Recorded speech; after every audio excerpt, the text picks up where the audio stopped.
മറ്റു സംസ്ഥാനത്ത് ഇൻഷുറൻസ് ഇല്ലാതെ 5031 മത്സ്യബന്ധന ബോട്ടുകൾ. സർക്കാർ സഹായം ഇല്ലാത്തതും വരുമാനം കുറഞ്ഞതുമെല്ലാം തവണയടവ് വെല്ലുവിളിയാക്കിയിരിക്കുകയാണ്. സാമ്പത്തിക ബാധ്യത കൂടുമെന്നതിനാൽ ഇൻഷുറൻസ് വേണ്ടെന്ന നിലപാടിലാണ് പല ബോട്ട് ഉടമകളും.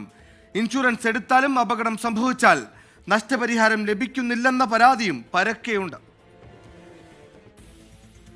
ഇന്ധനവില വർധനവ് കാരണം സംസ്ഥാനത്ത് 3000-ഓളം ബോട്ടുകൾ മാത്രമാണ് നിലവിൽ മത്സ്യബന്ധനത്തിന് പോകുന്നത്. നിത്യവും പോകുന്നതാകട്ടെ ഇതിൽ 40% മാത്രമാണ്. ഒരു തവണ കടലിൽ പോകണമെങ്കിൽ 500 മുതൽ 700 ലിറ്റർ വരെ ഡീസൽ വേണമെന്നാണ് ബോട്ടുടമകൾ പറയുന്നത്. ഇതിന് മാത്രം 70,000-ഓളം രൂപ ചിലവ് വരും. തൊഴിലാളികളുടെ ശമ്പളവും മറ്റു ചിലവുകളും ഉൾപ്പെടെ ഒരു ബോട്ടിന് കടലിൽ പോയി വരുന്നതിന് 1 ലക്ഷം രൂപയ്ക്ക് മുകളിൽ വേണ്ടിവരും. എന്നാൽ അതിന് ആനുപാതികമായി പലപ്പോഴും മത്സ്യം ലഭിക്കാതെ വരുന്നതിനാൽ ഇൻഷുറൻസ് ഉൾപ്പെടെയുള്ള ആവശ്യങ്ങൾ മാറ്റിവെക്കുകയാണ് നിലവിൽ മത്സ്യത്തൊഴിലാളികൾ ചെയ്യുന്നത്. ഇൻഷുറൻസ് ഉണ്ടെങ്കിൽ മാത്രമേ അപകടം ഉണ്ടാകുമ്പോൾ ബോട്ടിനും തൊഴിലാളികൾക്കും നഷ്ടപരിഹാരം ലഭിക്കുകയുള്ളൂ.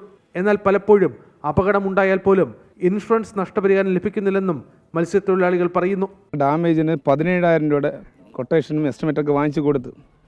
പക്ഷേ പണിയെല്ലാം കഴിഞ്ഞിരുന്ന് കമ്പനിയിൽ നിന്ന് ഇൻഷുറൻസ് കമ്പനിയിൽ നിന്ന് ഞങ്ങൾക്ക് മറുപടി തന്നത് 17,000 രൂപ ആയതുകൊണ്ട് 20,000-ൻ്റെ താഴെ ആയത് കഴിഞ്ഞാൽ ഒരു ചില്ലി കാശ് പോലും കിട്ടത്തില്ലെന്നാണ്. ഞങ്ങൾ ഇൻഷുറൻസിന് കാശും അടച്ചിട്ട് ഇൻഷുറൻസ് ലഭിക്കുന്നുള്ള പ്രതീക്ഷയോടുകൂടെ ഇരിക്കുമ്പോൾ ഈ ഒരു സമീപനമാണ് ഇൻഷുറൻസ് കമ്പനിയുടെ ഭാഗത്തും ചില ഉദ്യോഗസ്ഥരുടെ ഭാഗത്തു നിന്നും ഉണ്ടാകുന്നത്. ഇൻഷുറൻസിൽ സർക്കാർ സഹായങ്ങൾക്ക് പുറത്താണ് യന്ത്രവർക്കിത യാനങ്ങൾ. ബോട്ടുകൾ ഒഴിച്ചുള്ള മത്സ്യബന്ധന യാനങ്ങൾക്കെല്ലാം ഇൻഷുറൻസിൽ പകുതിയിൽ കൂടുതൽ വിഹിതം സർക്കാർ അടയ്ക്കും. 2 ലക്ഷം രൂപയാണ് ബോട്ടുകൾക്ക് ഒരു വർഷത്തേക്കുള്ള ഇൻഷുറൻസ് പ്രീമിയം. ഓരോ വർഷവും പുതുക്കുകയും വേണം. പരമ്പരാഗത വള്ളങ്ങൾക്കും ഇൻബോർഡ് വള്ളങ്ങൾക്കുമാണ് ഇൻഷുറൻസിൽ സർക്കാർ സഹായം നൽകുന്നത്. ഇവയ്ക്ക് ഇൻഷുറൻസ് തുകയുടെ 90% സർക്കാർ വിഹിതവുമാണ്. എന്നിട്ടും 28,282 വള്ളങ്ങൾക്ക് നിലവിൽ ഇൻഷുറൻസ് ഇല്ല. എൻജിൻ വള്ളങ്ങളിൽ 25,169 എണ്ണത്തിനും ഇൻഷുറൻസ് ഇല്ലെന്നും കണക്കുകൾ വ്യക്തമാക്കുന്നു.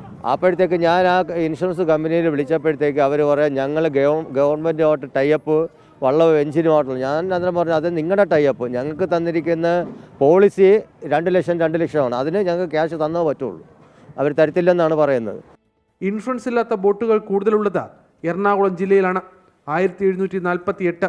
1000-ലധികം ബോട്ടുകൾ ഉണ്ടായിരുന്ന കൊല്ലം ജില്ലയിൽ 860 ബോട്ടുകൾക്ക് ഇൻഷുറൻസ് ഇല്ലെന്നും കണക്കുകൾ സൂചിപ്പിക്കുന്നു. ഇതിൽ 700 ബോട്ടുകൾ പോലും കടലിൽ പോകുന്നില്ല. മുൻപ് മത്സ്യബന്ധന യാനങ്ങളുടെ ലൈസൻസ് പുതുക്കണമെങ്കിൽ ഇൻഷുറൻസും തൊഴിലാളികളുടെ ക്ഷേമനിധി അംഗത്വവും നിർബന്ധമായിരുന്നു. ഇത് കുരുക്കായതോടെയാണ്